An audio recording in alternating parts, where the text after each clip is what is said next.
welcome to Scooped, the ice cream review podcast where we try all the cone creations, signature slushes, and frozen foods on the East Coast to give you the ultimate scoop. My name is Holly Hagman, and with me, as always, is my co-host husband and ice cream connoisseur, Paul Percibali. Paul, why can't ice cream have a healthy relationship? Because it's so icy? Close. That's pretty much the same answer. Oh. Because it's always so cold. Yeah. Yeah, 2 for 2. 2 in a short time. Very proud. Mm-hmm. Very proud indeed. In our last episode, we reviewed Holy Cow Gelato, which we placed at the A tier level. And for this episode, we are reviewing a household name started in a gas station, none other than Ben & Jerry's. Yes. And boy oh boy, do they have quite the long history. Oh my god. I didn't look at it beforehand. Jesus, what are you trying to make me lose my voice? We're alternating. We're alternating. All right. I gotta go back to work tomorrow. Calm down. It'll be fine. We're splitting this 50-50. All right. I shall start. So, as usual, I'm starting the background information about this place. From a renovated gas station, Burlington, Vermont, to far-off places with names we sometimes mispronounce, the journey that began in 1978 with 2 guys in the ice cream business they built is as legendary as the ice cream is euphoric. Timeline. 1978. With a $5 correspondence course in ice cream making from Penn State. Oh, in ice cream. I hate my life. What do you mean? You read it fine. I know. I overthought it. And a $12,000 investment, $4,000 of it borrowed, Ben Cohn and Jerry Greenfield opened their first ice cream scoops shop in a renovated gas station in Burlington, Vermont. That's you. Yes, I know that. Are you sure? I was waiting for you to stop so I could talk for a second. Well, I'm not used to having to actually, share. Okay, so yes, 1978 is when everything gets founded. Ben Cohen, not Cone, even though it'd be cool if his last name was Cone, because that would be a great ice cream name. That's his name in my mind. And Jerry Greenfield opened their ice cream shop, and I don't know what the deal was in 1978, but I think currently Penn State has a world-renowned ice cream making class. Maybe they got so popular because they're the ones who taught these guys. Maybe. I don't know. But anywho, in 1979, Ben and Jerry celebrate the shop's 1-year anniversary and customers who made it possible by holding the first ever free cone day. Free scoops for all day long.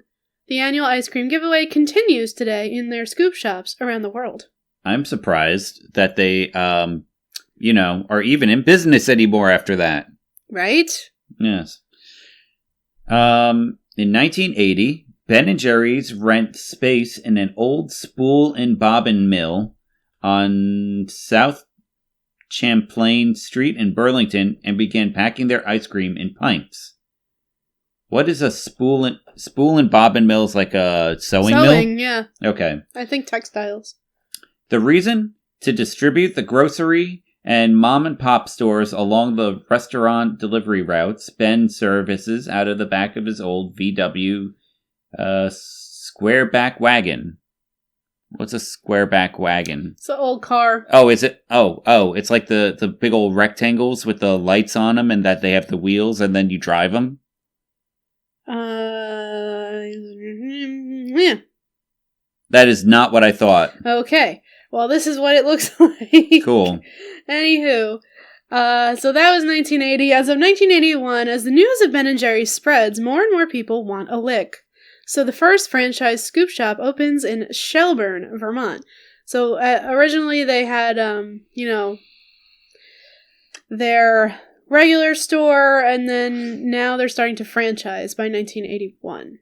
Yes. In 1982, the old gas station is demolished to create a parking lot. Just before the wrecking ball is swung, the new Ben & Jerry's on Cherry Street in Burlington is up and scoopin'. Then, by 1983, Ben & Jerry's ice cream is used to build the world's largest ice cream sundae in St. Albans, Vermont. Now, we've already heard a fact similar to this. Do you remember where? Was it Dairy Queen? It was Friendly's. Oh. The other one that had a really long history of events. Right. So, Friendly's also had a fact like this, and theirs, I think, was after and weighed more. But at the time, in 1983, they made then the world's largest ice cream sundae, which weighed approximately 27,102 pounds. So, did they let the neighborhood children come in and eat it afterwards? I have no idea what happened to it. It just says it was used to build the sundae, and then I don't know. Can you imagine if they were doing this whole thing in public, and then it was all done, and then all the kids are sitting around looking in awe, and they're like, "Yay!" and they're like, "Yeah, now get out of here. We gotta get rid of this. This ain't for you." Just get a big power hose, start washing it down the drain. And the kids are just screaming. They're like, "No, mommy!" Anyway, Ben & Jerry's in 1984 sets a precedent for discovering a little-known clause about stocks and brokering. What? Alright. Then established a Vermont-only public stock offering to raise money for a new manufacturing plant. Business stuff. Alright, business stuff. Interesting. Then in 1985, the Ben & Jerry's Foundation is established with a gift from Ben & Jerry and 7.5% of the company's annual pre-tax profits to fund community-oriented projects. And that's a thing that they still continue today. The company in general is very focused on community outreach and improving the world around us, and we'll talk about that later when we get to their mission statement. So it's Ben & Jerry's the big Gestapo of Vermont? Is everything in Stowe around them all built from seedy Ben & Jerry's money or something? I mean, it's not seedy. I know it's not seedy. It's cold, if anything. I don't know, but it's definitely a big thing in Vermont. It's oh my god, the Ben & Jerry's people are from here, you know? Yes. We saw it ourselves. We did, and we'll get to that. Yes. So, it's your turn. No, it's not. It's 1980. I did 1984. And I just did 85. Never mind. Pay attention. Get with it. You're the one who keeps scrolling down. All right, fine. 1986, Ben & Jerry launches the Cow Mobile, a modified mobile home used to distribute free scoops and a unique cross-country marketing drive. On the return trip, the Cowmobile burns to the ground outside of Cleveland, Ohio. No one was hurt, except the cow. Ben said it looked like the world's largest baked Alaska. What the hell? It burned down? Apparently. So I gotta tell you, all of this is directly from their website. This is their history, their timeline. These are the events that they chose to put out there for the world to see. And apparently, the launching and subsequent burning of the Cowmobile was important enough to include on the list. Depressing. Indeed. In 1987, Ben & Jerry's introduces Cherry Garcia ice cream, named for Grateful Dead guitarist Jerry Garcia, at the suggestion of two deadheads from Portland, Maine. Cherry Garcia becomes the first ice cream named for a rock legend. In 1988, Ben & Jerry are named U.S. Small Business Persons of the Year by President Reagan in a White House Rose Garden ceremony. Jerry's one suit comes in handy, and luckily, Ben finds an Italian waiter's jacket to wear. What the hell? I think they're just highlighting the point that they are regular human people. Oh. And they're not very fancy. So the fact that they got invited to this thing is what? You know? By 1989, Paul was born. Yes. And so was Godzilla vs. Biollante. Well, that's fine.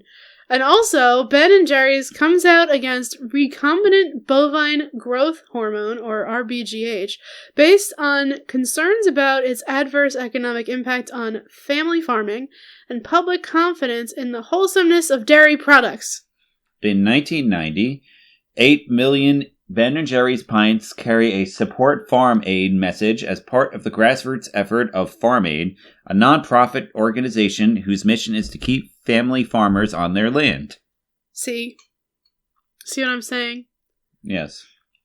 By 1991, chocolate chip cookie dough is released in pints after years of research and development. I'm sorry, I think that's so funny.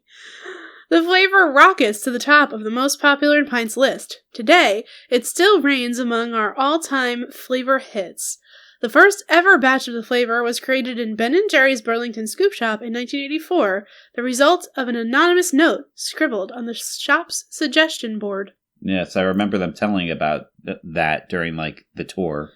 Yeah, kind of crazy that that's, a really popular flavor. Not just from Ben & Jerry's, but, in the world. Yes. Cookie dough. Cookie dough was my favorite just some ice random cream dude. For a really long time when I was younger. That was, my go-to.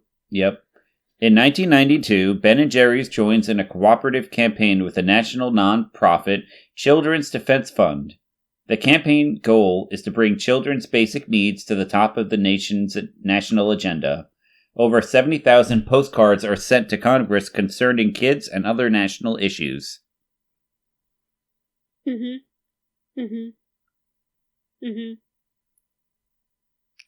Yeah, I was about to say, get on it, honey. There's apparently 7 pages of this. In 1993, Wavy Gravy leads the pack of new flavors. It's named after the famous 1960s Woodstock Festival personality, who is today a one-man nonprofit helping kids. Very nice. In 1994, pints of Ben & Jerry's ice cream begins to appear in the United Kingdom. I love the wording of that, too. It indicates they just magically showed up. Or they invasively showed up. They just started popping up like some sort of, planned terrorist plan to, sneak ice cream over into the UK. The ice cream terrorists are at it again. Mm-hmm. By 1995, I was born. Yes. And that's when hundreds of thousands of cyber surfers visit the Ben & Jerry's worldwide website for virtual licks and voluminous laughs. Imagine if that was a thing. Virtual licks. No. It would be gross, I think. In 1996, Ben & Jerry's introduced sorbets made with pure spring water. Sure it was. The best fruits and flavorings. Doonesbury, all rights reserved. Sorbet is named after the popular Doonesbury, all rights reserved, comic strip character, who I've never heard of. It has since been sent to the flavor graveyard, but other sorbets live on in the scoop shops. And we will get to the flavors graveyard later, because, is that interesting. That's a fun thing to talk about. Mm-hmm. I will take over 1990. Wait, no, I'm looking up Doonesbury. I want to know what the heck it is. Oh, okay. Comic strip. I feel like it's like some sort of Archie Comics sort of thing. I've never even... Okay, yeah, it's a comic strip. I don't know. It doesn't seem that interesting. However, in 1997, the great music and renowned concert tours of the Vermont-based musical group Fish inspires fish food ice cream, which is one of their more famous flavors. Sounds pretty fishy to me. It doesn't have actual fish food in it, fun fact. Oh, that's disappointing. I know. In 1998, some folks thought our packages were hard to read and the flavors hard to resist. So after 20 years, we dressed up our pints with a fresh new look. In 1999, in the UK, Ben & Jerry's launches the Flying Frisian, a raucous tour bus retrofitted for fun with a focus on fundraising for UK Kids in Need Network Childline. In the year 2000, Y2K, the big two, Ben & Jerry's becomes a wholly owned subsidiary of Unilever. Through a unique acquisition agreement, an independent board of directors is created to provide leadership focused on preserving and expanding Ben & Jerry's social mission, brand integrity, and product quality. We call them the BOD, which means we really like them. In 2001, Citizen Cool is a documentary about ordinary folks making an impact in their communities. we celebrate this new release with a flavor inspired by movie treats, Concession Obsession. I thought it said concussion obsession. That would be a very different flavor, I think. Yes. It's just a brick ground up and put in ice cream. Oh, that's not in good taste. Probably not, no. Kind of chalky. In 2002, it's an ice cream flavor. It's an environmental action website. It's one sweet swirl. Trademark. And it's all interconnected. As Ben & Jerry's partners with Dave Matthews Band, all rights reserved, and SaveOurEnvironment.org in a campaign to help fight global warming. Are you seeing a trend with the people that Ben & Jerry's teams up with? Musicians? They're very into music. It seems that way, doesn't it? Mm-hmm. Yes. In 2003, Ben & Jerry's kicks off the year with a birthday bash at our factory in Waterbury, Vermont, which we've been to, at the first ever Winterfest. Still crazy after 25 years. Yup. In 2004, in an effort to drive voter turnout among younger people in the U.S., Ben & Jerry's partners with Rock the Vote, RTV street teams leveraging the long lines of customers on Free Cone Day to register over 11,000 voters. The biggest one-day grassroots registration in Rock the Vote's history. Thank you, Ben & Jerry's. I don't know if it has anything to do with this fact or if it's just like a thing that they keep going back to, but they have a flavor called Churn Out the Vote. Churn Out the Vote. Churn Out the Vote. It is vanilla ice cream with pretzel swirls, fudge chips, and chocolate mousse. And so apparently it comes out around election time every year. So, good to know. In 2005, to protest proposed oil drilling in the Arctic National Wildlife Refuge, we construct a 900-pound baked Alaska. I don't know how those things have anything to do with each other. With our fossil fuel ice cream, shoulder it onto the U.S. Capitol lawn, and serve it up with the help of Greenpeace and the Alaska Wilderness League. It does seem very much so like Ben & Jerry's is very much about, like, causes. Mm-hmm. I have the distinct feeling that Ben & Jerry's themselves may be hippies. They seem that way, don't they? Yes. I mean, the first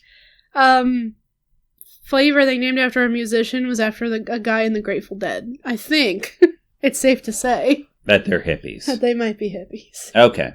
In 2006, Ben & Jerry's continues to support fair trade efforts, which started with coffee and the launch of the Coffee Buzz. Is that correct? That is the name of their coffee ice cream flavor, yes. All right, the launch of the Coffee Buzz in 1996 by adding vanilla and chocolate to the lineup. Fair trade certification guarantees that the farmers who grow the vanilla, cocoa, and coffee beans get a fair price for their harvest, enabling them to reinvest in their land and communities. Mm-hmm. Yes. Mm-hmm.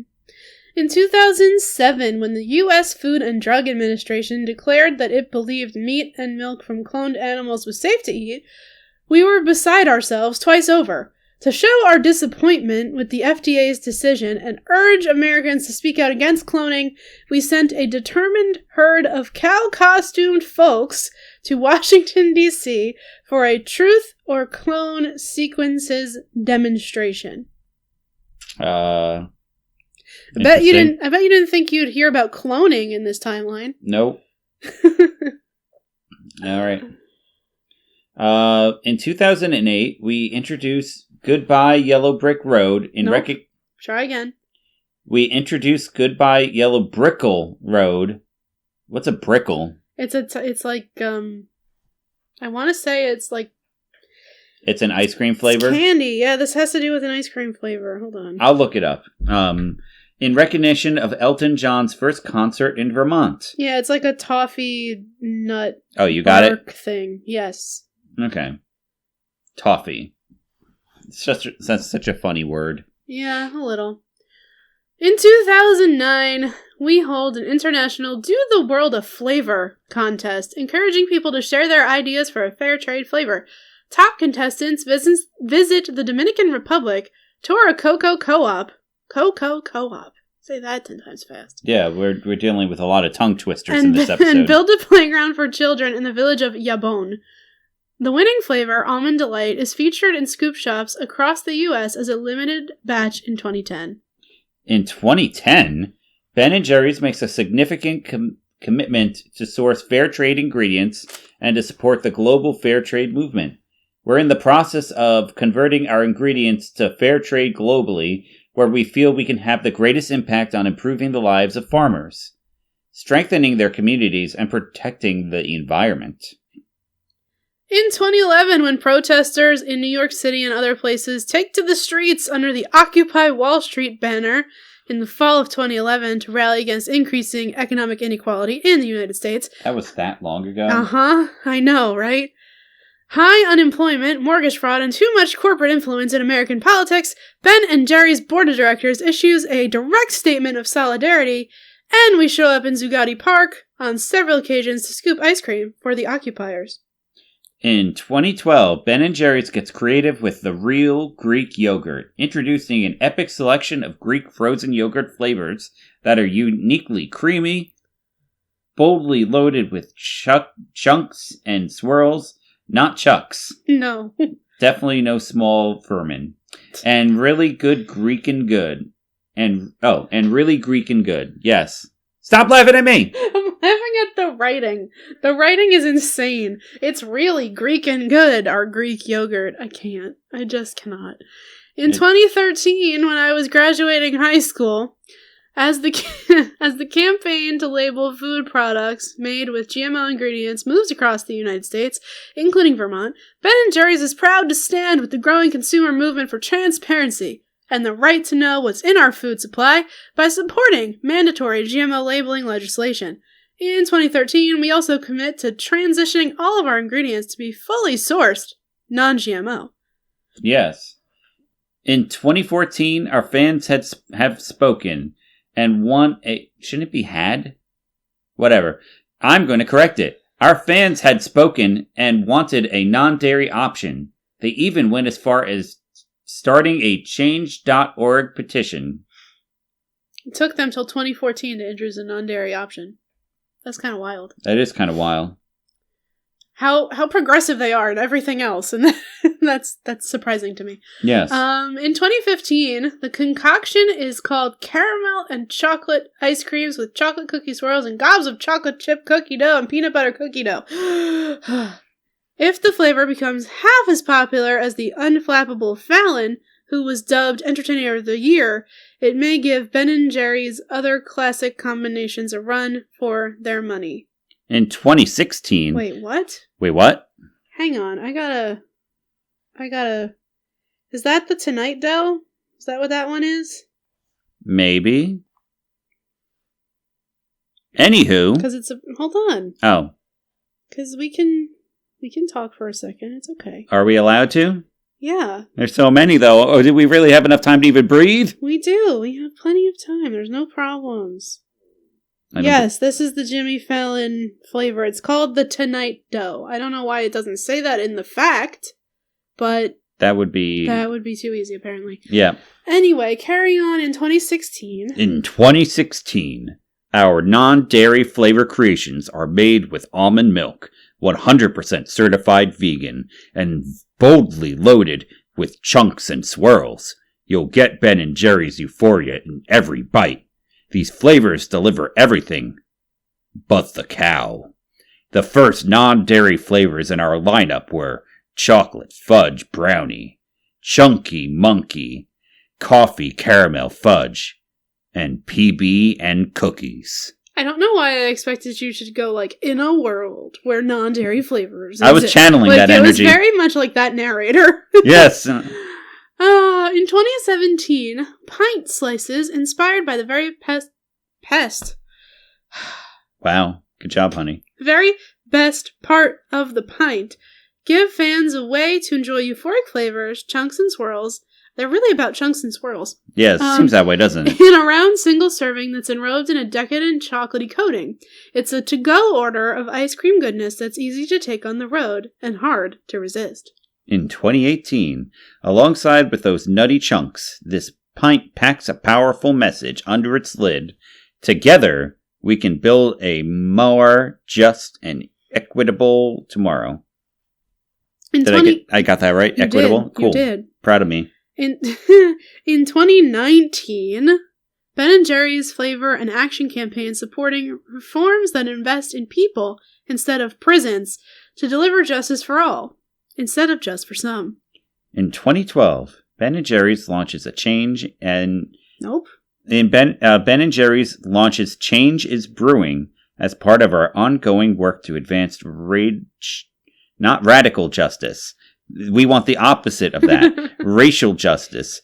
Calling for the nation to divest from a broken criminal legal system and not interrupt. Why am I making everything darker? And invest in services that help communities thrive. I have no idea. Wait, was that it? Well, technically, but hang on, because the timeline ends in 2021 for some reason. Oh my god. You mean the world ended 4 years ago? You know what? I could see that. Yeah, okay. All right. That's where their timeline stops for now. But Sadness. Also, it was 2021, not 2012, like you said at the beginning of the fact. I went back in time, honey. You did. You were time traveling all over the place. Actually, we skipped a year. We went from 2019 also to 2021. Yeah, but there is nothing in 2020 because of COVID. Well, that's depressing. I'm just kidding. I don't know if that's why, but that's my theory. There was nothing on the timeline.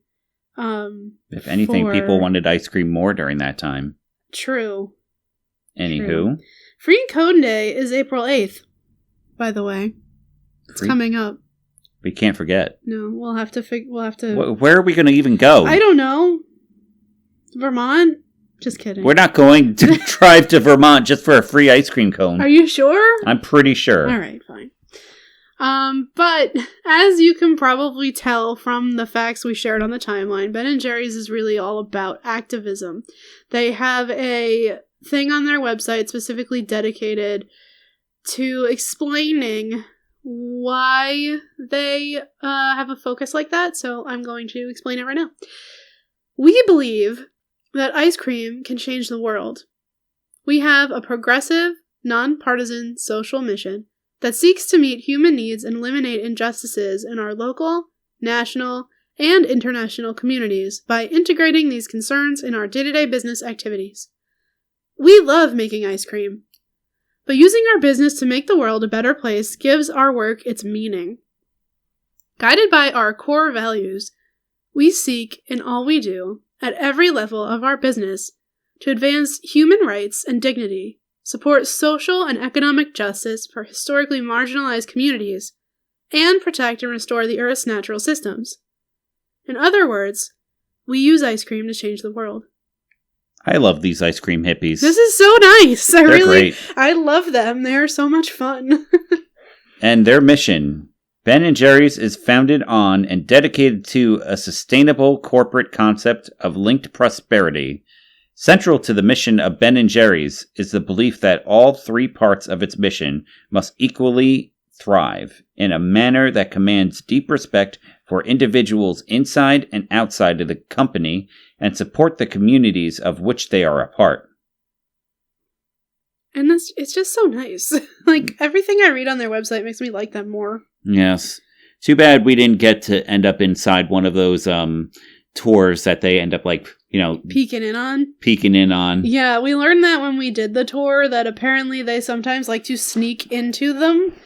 Because they're, even if you are like a Ben & Jerry's fan, you might not know what the founders look like. Right. And, they kind of, not exactly come in disguise, but they'll wear like sunglasses and a hat and just like enjoy the tour, which I think is so funny. Yes. And as we just mentioned, yes, we did go on a tour to the Stowe, Vermont factories showing. We went in, they showed us how the ice cream is produced. Mhm. So they showed us like the different steps. They had a big old walkway that we got to look on both left and right sides and see how all the ice cream is processed and produced. Yep. We got to watch a little mini documentary about Ben and Jerry. Yep. We kept going. They had like, what was it like? There was like a wall or something, and then there was like a whole, every like flavor that ever existed on it or something like that. Am I remembering that wrong? I'm not honestly sure. Like that last wall, which was the last room before we left? I don't know. I just remember the freezer. All right. But yeah, the nice lady showed us like where the ice cream was made. She talked a little bit about how there are 3 factories. There's the 2 that are in Vermont, and then there's one in the Netherlands. Yeah, that's their UK building. And apparently all 3 of those buildings supply all the ice cream for all over the world. Mm-hmm. So that's kind of impressive. It's busy. How did she explain it? Do they make, what is it, 1 flavor a day that they make? Maybe. Did they focus on 1 flavor at a time? I remember her saying.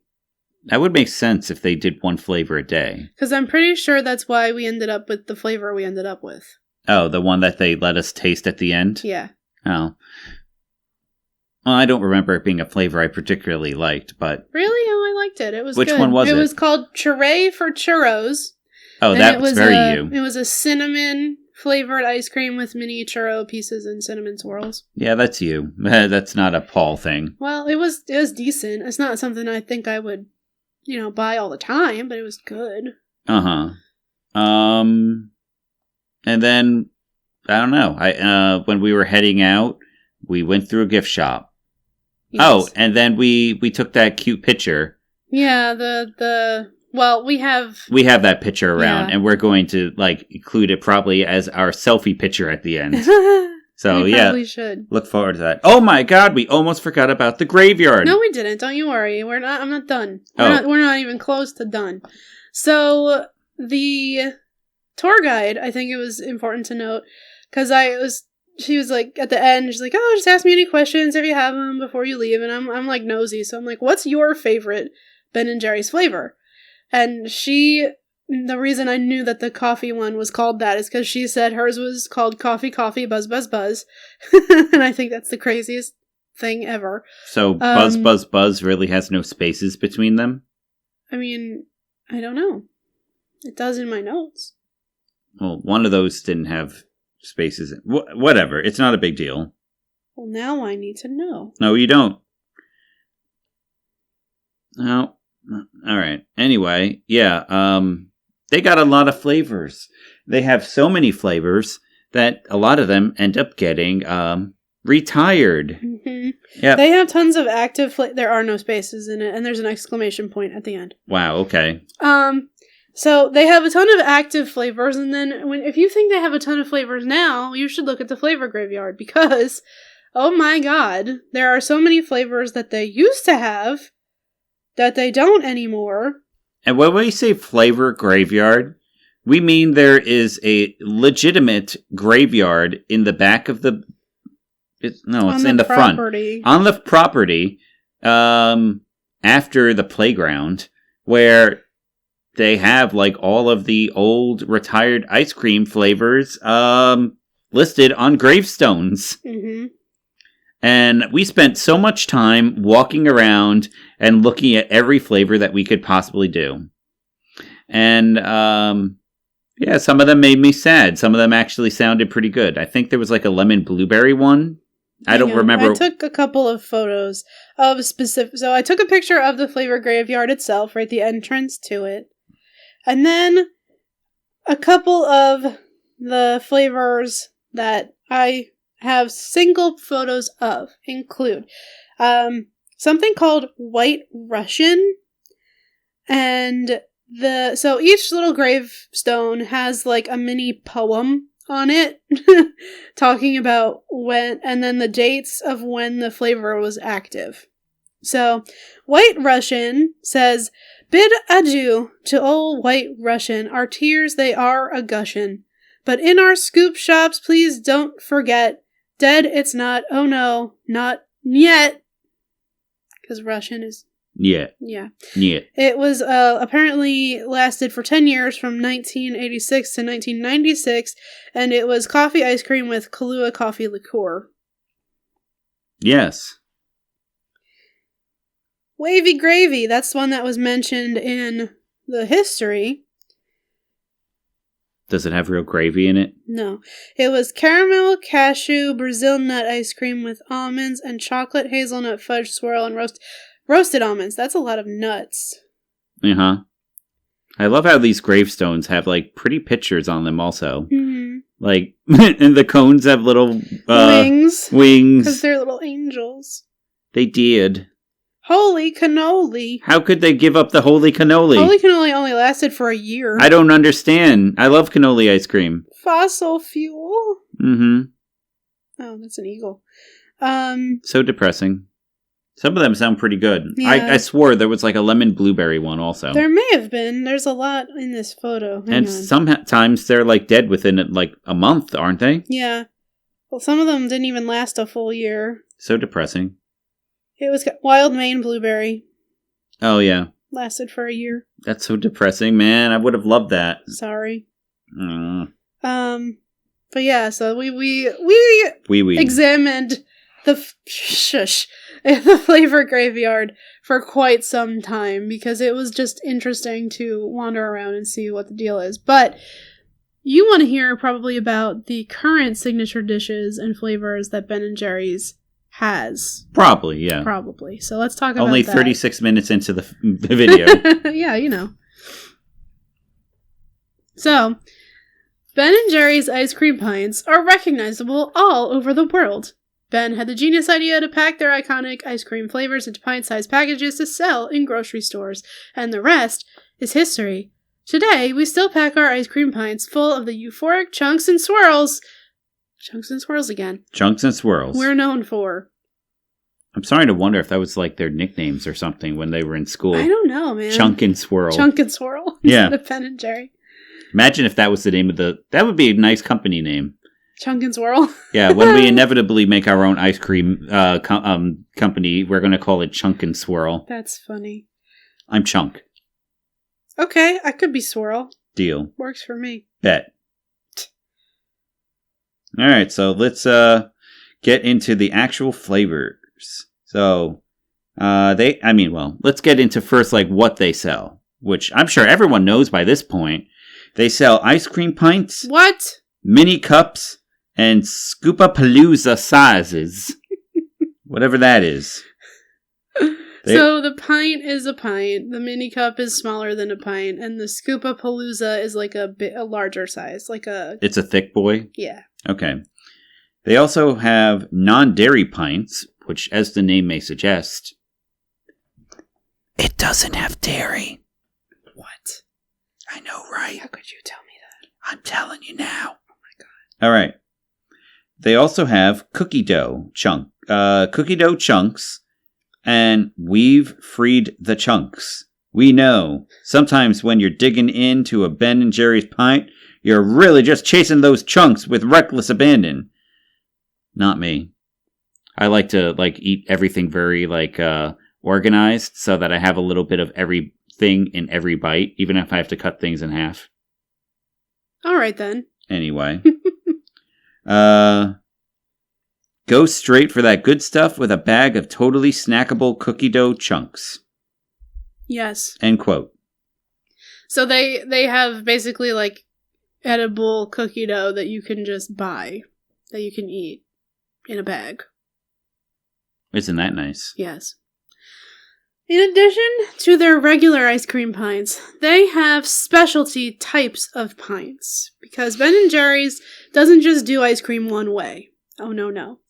They have cores, topped, and sundae pints. Now, what the heck are these, you may be wondering? I'm wondering. Tell me, Holly. So, a core pint is an ice cream flavor that has some kind of molten, liquidy core. molten. In the middle. Now, it's not obviously liquid and it's not going to be warm because it's frozen, right? However, they have a couple different types. They have a brownie batter core, which is exactly what it says. It's brownie batter in the middle of some chocolate and vanilla ice cream with brownies in it. That's cool. They have something called Caramel Sutra, which is a caramel middle. And I swear, it must be in the flavor graveyard at this point, because I know I had it a long time ago and it was really good. They had something with a Nutella core. Oh my god. And I really liked it, but it's not on their website anymore, so I think it's probably gone. Rest in peace. But if that weren't enough, they also have topped pints, which are, again, certain ice cream flavors that have like a chocolate or ganache or some kind of topping that you crack through to get to the ice cream. So some of those include, hang on, where are they? Here they are. Boston cream pie, which is a play on Boston cream pie. Chocolate caramel cookie dough, dirt cake, peanut butter over the top, etc. Especially the etc. Yes. And then they have sundae pints, which are supposed to be ice cream that mimic your favorite ice cream sundaes. So, I don't know how that's different than regular ice cream, to be honest. I'm not sure I understand the marketing of this one. But anywho, it's more ice cream, and it looks yummy. And it seems like there's like a layer of maybe whipped cream at the top. Maybe that's what's the difference. Probably. So anyway, all kinds of different ice cream pints. Then, if that weren't enough, they also have doggy desserts. They're rotating scoop shop flavors, so they have all the flavors from their pints that rotate in the scoop shops. And then a couple different sorbets that circulate, including berry and lemonade sorbets. Yes. So. What we ordered. Whole boatload of stuff. Yeah, a whole lot of info.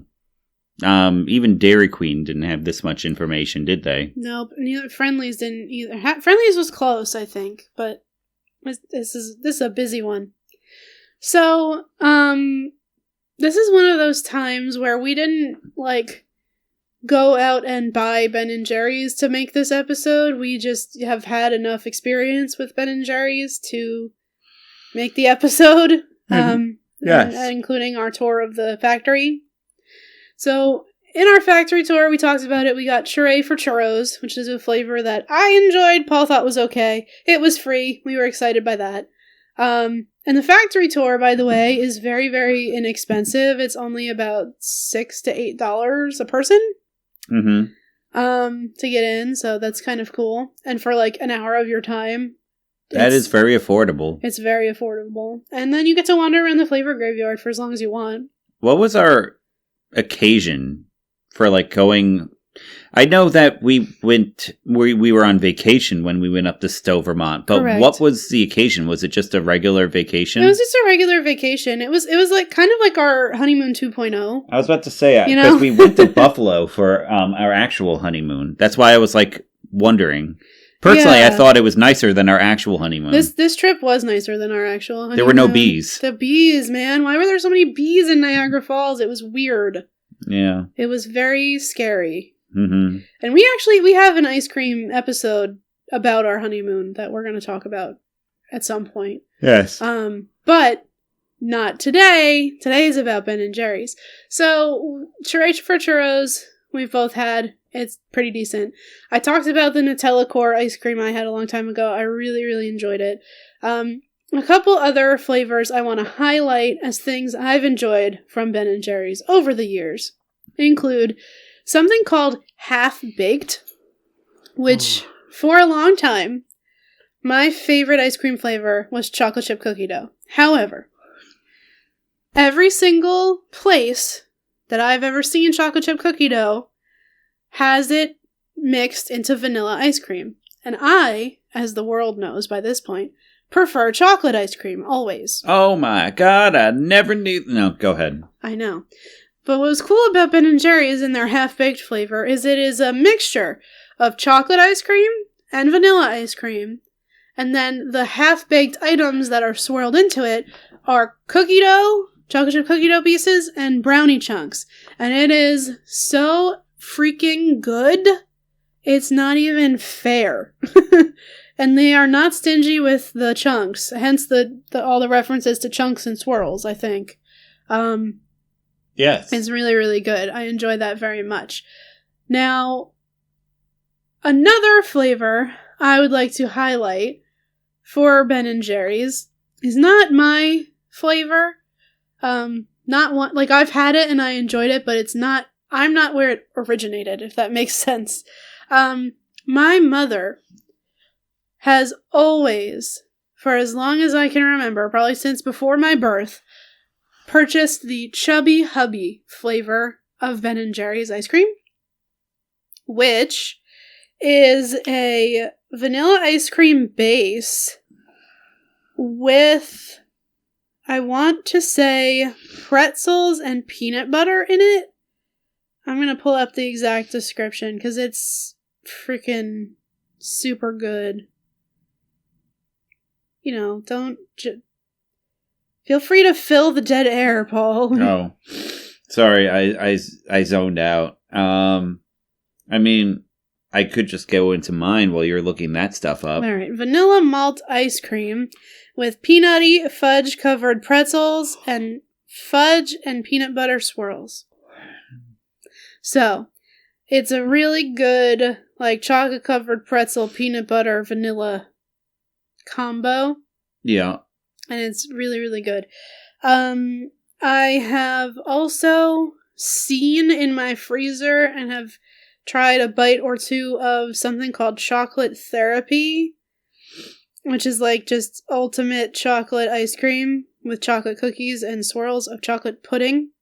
So it's just like super duper chocolate. All of it's good. I haven't really had a Ben & Jerry's flavor that I didn't like. Even the non-dairy one I tried with you. So. Mm-hmm. You good now? I am. All right. So, I don't have Ben & Jerry's very often. And the only time I've ever had Ben & Jerry's, I think, is when people have bought it for me, just because they didn't have any idea of what else to get me. And they thought that I would appreciate Ben & Jerry's. So, my two general things that people have gotten for me over the years, because everyone knows I like cherries in my ice cream, was the Cherry Garcia. It's okay. I'm not a big fan. I'm not a big fan of the chocolate part of it, and I don't really like the bits that, you actually bite. And the chunks. And I don't really like the chunks. But the cherry's good, and the cherries in it are good, the actual cherries, and the ice cream itself is pretty good.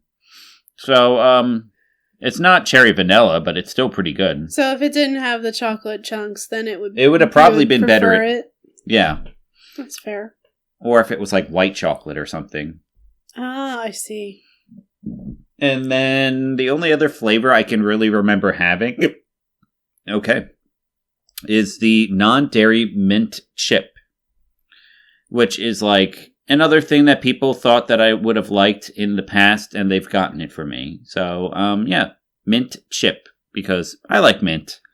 I'm kind of picky about my mints these days, but also this particular flavor, again, has chips of chocolate in it. And unless it's white chocolate, I'm not a real big fan of it. But generally speaking, I don't get too much Ben & Jerry's, but it's okay. I just the flavors that I have have not really been for me. I'm sure Maine blueberry would have been like way more up my style, or the cannoli. Dig it up out of the flavor graveyard. Yeah, dig it up out of the flavor graveyard. I bet either one of those would have been great. But of course, I'm always in the minority when it comes to like ice cream flavors. Yeah, therein lies the problem. But I mean, surely there must be something that you can enjoy. I'll find it from one Ben day. and Jerry's, because there's 8 million flavors to pick from. So. Yes. All right. So that's pretty much my experience with Ben and Jerry's. So I guess, we should finally get into the tier list, unless you can think of anything else you want to add. I am out of stories. I don't know. Just Ben and Jerry's to me is... Oh, I'm not out of stories, actually. I just had a flashback. Oh, my God. Oh, my God. When I was in, I want to say 7th grade, we had to do reports on entrepreneurs, like people who made businesses and sold stuff. And I did one on Ben and Jerry. And you had to, I remember this now. I remember you had to find facts about them and, report the facts, but not say who they were. And then the class had to guess, see if they could guess who the entrepreneurs were. Ah. Well, thanks for that reaction, Paul. I'm sorry. I'm running out of sugar in my brain. You went, ah. I thought it was interesting. I'm sorry. I'm tired. My 7th grade history teacher is disappointed in you. I hate me too, so it's okay. Anyway, that's how I knew their last names even before this episode, because of 7th grade history report project. Got it. But the moment you've all been waiting for is the tier list. So if, Paul, if you don't mind starting with the S tier in descending order. Sir, yes, sir. So, first off, at the top of the S tier list, we have Allstead Farms, Frozen Flavors, Ice Cream Monster, Milkcraft, Surreal Creamery, Ryan's Homemade Ice Cream. You know what? Now that I'm thinking about it, though, side note, I want to go to Surreal Creamery for my birthday. Okay, we can do that. All right. So, Mystic Drawbridge Ice Cream after Ryan's, Friendlies, and the Baked Bear. Okay. In the A tier, we have Nicholas Creamery, Gabriel's Fountain, Strollo's Lighthouse, Uncle Luigi's, Sweet Ice Creamery, Sunday Afternoon, Sundays, Carvel, Holy Cow Gelato, Coney Waffle, Smoothie King, and Frozen Yo Cafe. In B tier, we have Ralph's Famous Homemade... Yeah, not homemade. Ralph's Famous Ice... Bleh! My brain is tired. Ralph's Famous Italian Ices, Baskin-Robbins, Pinkberry, Haagen-Dazs, and Jersey Freeze. In the C tier, we have Rita's, Crazy's, Cold Stone, Shake Shack, Dairy Queen, and Sonic. Yeah, show off. In D tier, we have Magnificos and Mini Melts. Okay. So, I think I know where I would put this. I know. I feel like I know the tier where I would put it. But you Ready? go first. On 3. 1, 2, 3. B. A. Oh, really? Interesting. No. I was going to say B too. I thought you were going to say A, and I didn't want to fight it. I would put it in B in terms of pure ice cream flavor. Yeah. Around Haagen-Dazs, but better. Well, see, that's where I was going with this. Because I think, realistically, in terms of, their mission and their vibe, I love Ben & Jerry's. They're great. They have an S-tier attitude, and that's the truth. Yeah. But in terms of their flavor, they're decent. They're pretty good. None of them are like, oh my god, I need to have all the Ben & Jerry's in my freezer at every single moment. I mean, if I get Ben & Jerry's in my freezer, I'm happy. If I go get, something else from the S tier, I'm probably a little happier, Right. So, I think where I would put it is kind of at the beginning of the B tier. Okay, so above Ralph's? Or above Baskin? I would say above Baskin. I'm struggling with Ralph's. What do you think? Yeah. I would... we don't have Baskin very often, but that one thing I got for them was so good. So are you thinking I'm thinking before Pinkberry. After Baskin, before Pinkberry? I'm thinking after Pinkberry and after Baskin and before Pinkberry. That's where I would put it personally. Okay. I can live with that. I really want to go back to Baskin Robbins soon and retry that thing, assuming they even have it anymore. I doubt it. It was like a weird baseball-themed flavor for the season. I know, but it was good, and I want it. All right, well, we'll have to check. But, so I think for now we're going to put B for Ben & Jerry's. We're going to put it right in the middle there after Baskin Robbins. And... Before Pinkberry. Yes, that's also after Baskin Robbins. I'm tired, honey. I need sugar or something, like right now. Maybe we can go get some ice cream. Who knows? But anyway, thank you as always for listening to episode 35 of Scooped Podcast. Be sure to follow us on Instagram, YouTube, Spotify, Facebook, all of your social media things. If you are so inclined and would like to buy us an ice cream cone, you can donate to the Ko-fi account. But as always, the best way to support us is by tuning in, so be sure to tell a friend where you can tune in, so you always know where to go for your Frozen favorites. And remember to check it out again next week for a review of an independent scoop shop in downtown Metuchen with over 70 flavors of premium homemade ice cream. Oh, that sounds pretty cool. Mm-hmm. I don't know what it is, but it sounds pretty cool. Well, I will give you the scoop on that next week. Or now, I need sugar. All right, well, okay. They'll know next week. Yeah, they'll know next week. All right, thank you for listening. Bye. Bye.